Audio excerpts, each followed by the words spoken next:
যেন সমস্ত আলো শুষে নিচ্ছে আয়নাটা। জগন্নাথ বাবু কিছু বলতে গিয়েও পারেননি, তার কণ্ঠ রোধ হয়ে গেছে ভয়ে। এরপরই শুরু হলো একটা নারকীয় ঘটনা। গত কয়েক মাস ধরে একটা অদ্ভুত অনুভূতি হচ্ছে আমার।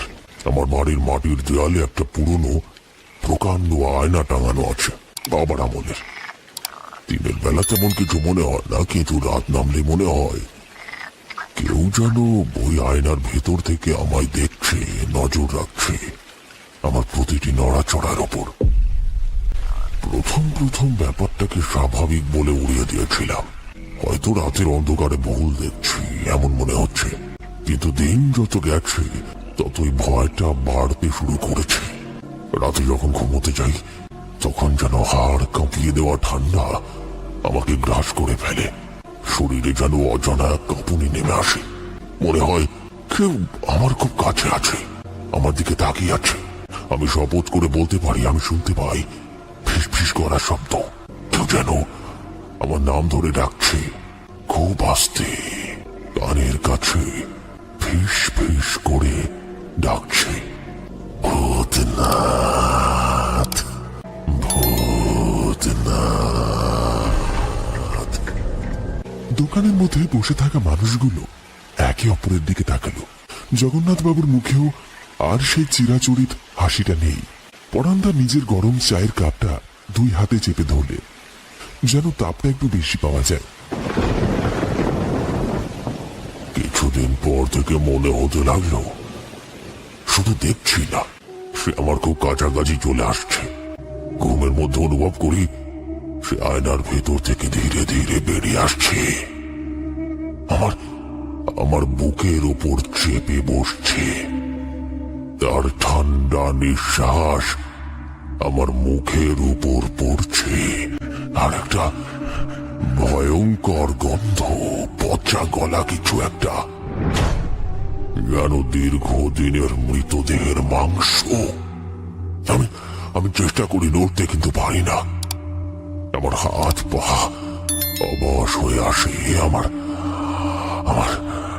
দম বন্ধ হয়ে আসে। তিনি থামলেন। দোকানে গুমোট পরিবেশ, সবাই নিঃশ্বাস বন্ধ করে শুনছে। আর সবচেয়ে ভয়ঙ্কর ব্যাপার কি জানিস?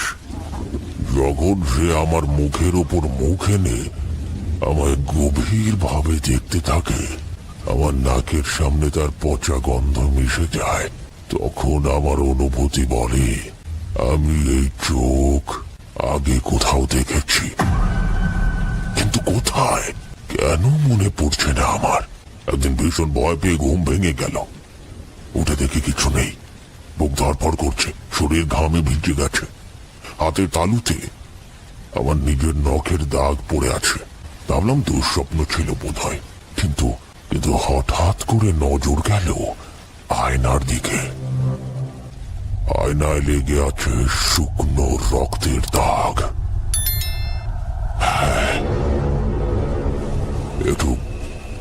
একটু জল দাও, বললেন ভূতনাথ বাবু। তার গলা শুকিয়ে কাঠ হয়ে গেছে ঘটনার বিবরণ দিতে দিতে।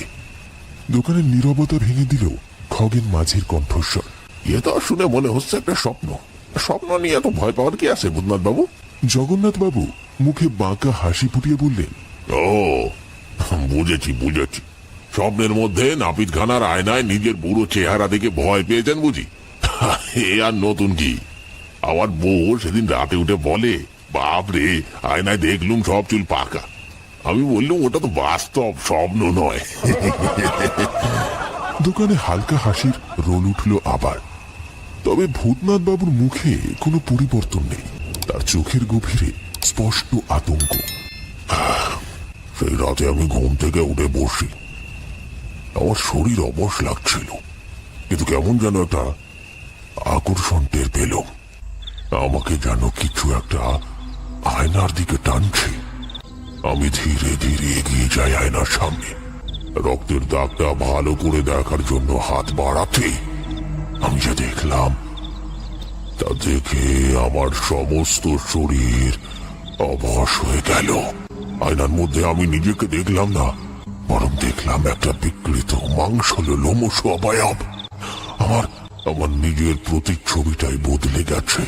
আমার চোখ দুটো রক্তবর্ণ হয়ে উঠেছে, দাঁতগুলো ঠোঁটের আড়াল থেকে বেরিয়ে এসেছে ধারালো কুকুরের দাঁতের মতো। হাত দুটো লম্বা হয়ে গেছে, নখ বড় বড় হয়ে নেকড়ের মতো ধারালো। আমার শরীরের প্রতিটি লোম যেন দাঁড়িয়ে গেছে, যেন যেন আর আমি মানুষ নই, এক ভয়ঙ্কর প্রাণী। আর তখনই আমার মধ্যে একটা অবর্ণনীয় খিদে জেগে উঠল, একটা তীব্র পিপাসা, যা তাজা রক্ত ছাড়া মিটবে না। প্রচন্ড ভাবে কাঁচা মাংসের গন্ধ আমাকে টানতে লাগলো। আমার শরীর জ্বলে যাচ্ছে, আমার মস্তিষ্কের ভেতর শুধু একটাই চিন্তা, তাজা রক্ত চাই, তাজা রক্ত চাই। এরপর আর কিছু মনে নেই, কিছুই না। সকালে ঘুম ভাঙার পর দেখি আমি আমার নিজের বিছানায় শুয়ে আছি, কিন্তু আমার হাত পায়ে কাদা মাটি লেগে আছে, যেন আমি মাঝরাতে কোথাও গিয়েছিলাম। মাঝে মাঝে দেখি আমার ঠোঁটের কোণে লেগে থাকে কোনো পাখির পালক, কখনো বা পশুর গায়ের লোম। একটা বিচ্ছিরি পচা তীব্র দুর্গন্ধ বেরোয় আমার শরীর থেকে, যেন যেন আমার শরীরের ভেতরে কিছু একটা পড়ছে। এই কথা শুনে জগন্নাথ বাবু তড়াক করে উঠে দাঁড়ায়, মুখে তাচ্ছিল্যের হাসি ফুটিয়ে বললেন, বলেন কি? তবে তো আগামীকাল সকালে যদি দেখি যে আমাদের গ্রামের হাঁস মুরগি উদাও, তাহলে কিন্তু বুঝতে হবে আপনি কাঁচা খেয়ে নিয়েছেন। হ্যাঁ। সবাই চুপ করে রইল। এমন কথা শুনে সাধারণত হাসি পাওয়া উচিত, কিন্তু কেমন যেন কারো হাসতে ইচ্ছে করল না। জগন্নাথ বাবু কাশি দিয়ে গলা পরিষ্কার করে আবার বললেন, আচ্ছা ভূতনাথ বাবু, আপনার কথাগুলো কি একটু বেশি সিনেমার মতো লাগছে না? একবার শুনি আয়নার ভেতর থেকে কেউ ডাকছে, আবার শুনি আপনি নেকড়ের মতো হয়ে গেছেন। এবার কি বলবেন, রাতের জঙ্গলে গিয়ে চাঁদের আলোয় রূপ বদলান নাকি? আপনি মশাই যেমন খুশি তেমন সাজতে নাম দিতে পারেন, দেখবেন প্রথম পুরস্কারটা আপনি পাবেন। দোকানের বাতাস এবার ঘন হয়ে উঠল, বাইরে বৃষ্টি ঝিরঝির করে পড়ছে। দূরে আবার সেই বেওয়ারিস কুকুরটা করুণ স্বরে ডাকতে শুরু করলো। ভূতনাথ বাবু এবার চোখ তুলে তাকালেন, চোখের গভীরে যেন একটা অদ্ভুত ছায়া খেলা করছে। আমার কথা কেউ বিশ্বাস করুক বা না করুক, কিন্তু এই অভিশাপ আমার শরীরকে গ্রাস করছে। আমি জানি না আমি আমি আর কতদিন মানুষ থাকবো। এই কথা বলে তিনি চুপ করে গেলেন। দোকানে উপস্থিত সবাই চুপ, সকলেই এক অদৃশ্য আতঙ্কে জমে গেছে। তবে কি ভূতনাথ বাবুর কথাগুলো শুধু গাল গল্প, নাকি সত্যি? অবশ্য এই ব্যাপারটাকে পরখ করার জন্য সাহস দেখিয়ে জগন্নাথ বাবু বললেন, বেশ বেশ, ঠিক আছে ঠিক আছে, চলুন তাহলে আপনার সঙ্গে একটা রাত আমি কাটাবো। আমিও দেখবো আপনি আপনার কথায় কতটা জল মেশান আর কতটা দুধ। ভূতনাথ বাবু নির্বিকার চোখে একবার তাকালেন জগন্নাথ বাবুর দিকে। তার চোখে এক অদ্ভুত স্থিরতা, যেন বহু বছর ধরে জমে থাকা গা ছমছমে কোন রহস্যের ভার বইছেন তিনি। তারপর ধীরে সুস্থে মৃদুস্বরে বললেন, এত কৌতূহল ভালো নয় জগন্নাথ বাবু। বিশ্বাস করা বা না করা আপনার ব্যক্তিগত ব্যাপার, কিন্তু পরখ করে দেখতে গিয়ে বিপদের মুখে পড়বেন, আমি বলে দিলাম। আরে মশাই, ভয় দেখানোর একটা সীমা আছে। আপনাদের এইসব ভূত প্রেতের কেচ্ছা শুনে আমি মোটে ভয় পাই না, বরং আমি চাই ব্যাপারটা যাচাই করে দেখাও। যা আছে তা বলার নয়, দেখারও নয়, শুধু অনুভব করা যায়। তাহলে তো ঠিকই আছে, আমি গিয়ে খোদ নিজের চোখে দেখে আসবো। এইসব গাল গল্প বলে ভয় দেখানোর চেষ্টা করবেন না, ভূত টুত বলে কিছু হয় না, বুঝলেন? ভূতনাথ বাবু এবার সোজা হয়ে বসলেন, তার গলায় এক অদ্ভুত থমথমে সুর। আপনি কিসের দিকে নিজেকে ঢেলে দিচ্ছেন তা বুঝতে পারছেন না জগন্নাথ বাবু? কিন্তু ততক্ষণে দোকানের পরিবেশ বদলে গেছে। খগেন মাঝি, ধীরেন্দ্র সরকার, পরান্দা সবাই ব্যাপারটা নিয়ে উৎসাহী হয়ে উঠেছে। এক একজন এক এক মত দিচ্ছে। কেউ বলছে ঘটনাটা বেশ জমে উঠেছে, কেউ বলছে তারা নিজের চোখে না দেখলে কিছুই বিশ্বাস করবে না। একটা রাত থাকলে তো বোঝা যাবে ব্যাপারটা আসলে কি। জগন্নাথ বাবু সবার কথায় গা ভাসিয়ে দিলেন, হাত ঝাঁকিয়ে বললেন, ঠিক আছে ঠিক আছে, তাহলে এই ব্যাপারটা খোলাটা হোক। আগামী অমাবস্যা রাতে আমি ভূতনাথ বাবুর বাড়িতে থাকবো, আয়নার সামনে কাটাবো সারা রাত। যদি সত্যি কিছু থাকে তবে দেখা যাবে। ভূতনাথ বাবু দীর্ঘ সময় নীরব থাকলেন, তারপর একটা নিঃশ্বাস ফেলে ধীর গলায় বললেন, আপনারা চাইলে থাকতে পারেন, তবে সাবধান করে দিলাম, এই খেলায় জয় পরাজয় বলে কিছু নেই। রাত তখন 8টা। অমাবস্যার রাতের গা ছমছমে অন্ধকারে গ্রামটা নিস্তব্ধ হয়ে পড়েছে। বাতাসে এক ধরনের থমথমে ভাব। এই রাতেই বুক ফুলিয়ে ভূতনাথ বাবুর বাড়ির সামনে এসে দাঁড়ালেন জগন্নাথ বাবু। গ্রামের কেউই সাহস করেনি তার সাথে আসতে, যদিও মুখে বড় বড় কথা বলেছিল সবাই। ভূতনাথ বাবু বারান্দায় বসেছিলেন। সামনে একটি কেরোসিন ল্যাম্প টিমটিম করে জ্বলছে। জগন্নাথ বাবুর উপস্থিতি দেখে মুচকি হাসলেন। আসুন জগন্নাথ বাবু, আসুন। একা এলেন? বাকিরা তো বড়াই করেছিল, কোথায় গেল তারা? আরে ওটা ভীতু, ভূতের ভয় কাঁপে। আমি এসেছি, দেখবো আজ আপনি যা বলেন তা সত্যি কিনা। ভূতনাথ বাবু নীরব থেকে শুধু হাসলেন। রাত গভীর হতে থাকলো। দুজনের মধ্যে কথোপকথন শুরু হলো, কিন্তু জগন্নাথ বাবু ব্যঙ্গ করতে ছাড়লেন না। এসে বললেন, এ তো ভয় পাওয়ার লোকের ভাষা। আচ্ছা দেখি তো কোথায় সেই বিখ্যাত আয়নাটা। ভূতনাথ বাবু কিছু না বলে হাত বাড়িয়ে আয়নার দিকে ইঙ্গিত করলেন। বিশাল পুরনো কাঠের ফ্রেমে বাঁধানো আয়নাটা ঠায় দাঁড়িয়ে আছে ঘরের এক কোণে। গাঢ় কালো কাঁচের মতো তার রং, যেন এর মধ্যে আলোর প্রবেশ নিষিদ্ধ। যাও, দাঁড়িয়ে দেখো নিজেকে। ভূতনাথ বাবু মৃদু স্বরে বললেন। জগন্নাথ বাবু হাসতে হাসতে আয়নার সামনে গিয়ে দাঁড়ালেন। আরে কি আর দেখবো, নিজের মুখটাই তো দেখবো, তাই না? কিন্তু কিছুক্ষণের মধ্যেই বদলে গেল চারপাশের পরিবেশ। আচমকা একটা পচা দুর্গন্ধের ঢেউ ঘরের মধ্যে ছড়িয়ে পড়ল। বাতাস ভারী হয়ে এলো, যেন কোনো অদৃশ্য শক্তি ঘরটাকে ঘিরে ফেলেছে। জানালার বাইরে গাছের পাতাগুলো অস্বাভাবিক ভাবে দুলতে লাগলো, অথচ বাতাস নেই। জগন্নাথ বাবু আচমকা থমকে গেলেন। তার চোখ এখন আয়নার দিকে স্থির হয়ে গেছে। ভূতনাথ বাবুর প্রতিবিম্বে দেখা যাচ্ছে যে তার শরীরের ভেতর থেকে পশম বেরিয়ে আসছে। চোখ দুটো ভয়ঙ্কর কালো গর্তের মতো, যার মাঝখানে লালচে এক জ্বলন্ত বিন্দু যেন দপদপ করছে। জগন্নাথ বাবু কাঁপতে কাঁপতে সরে এলেন পিছনে। এটা কি? ভূতনাথ বাবু, আপনি আপনি কি?